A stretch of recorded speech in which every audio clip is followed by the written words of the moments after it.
Ownership മാറ്റാൻ വേണ്ടിട്ടേ ആധാരത്തിന്റെ copy വേണ്ടേ? വേണം വേണം. ആ വേണം വേണം വേണം. ഏതിന്റെ ആധാരത്തിന്റെ അതോ ആധാർ കാർഡിന്റെ? ചേട്ടാ ആധാരത്തിന്റെ സ്ഥലത്തിന്റെ ആധാരത്തിന്റെ കോപ്പി അത് വേണോ അല്ലേ? അതാണ് വേണ്ടത്. അത് ശരി. സാറേ വേറെ എന്തൊക്കെയാ വേണ്ടേ?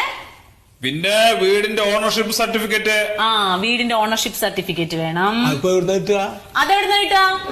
അത് പഞ്ചായത്തിൽ നിന്ന്. അത് പഞ്ചായത്തിൽ നിന്ന് കിട്ടും. പിന്നെന്താ വേണ്ടേ? പിന്നെ 200 രൂപയുടെ 2 മുദ്രപത്രം. 200 രൂപയുടെ 2 മുദ്രപത്രം. പിന്നെയോ? പിന്നെ കരമടച്ച രസീതിന്റെ കോപ്പി. കരമടച്ച രസീതിന്റെ കോപ്പി. അല്ല സാറേ അത് വേണോ? വേണം വേണം വേണം വേണം.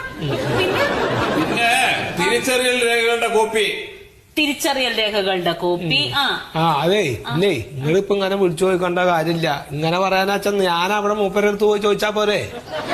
അല്ലേ നിങ്ങളിങ്ങനെ ഹോട്ടലിൽ ചായ വിളിച്ചു പറയണ മാതിരി ഞാൻ ഇങ്ങനെ കേട്ട് നിൽക്കാനും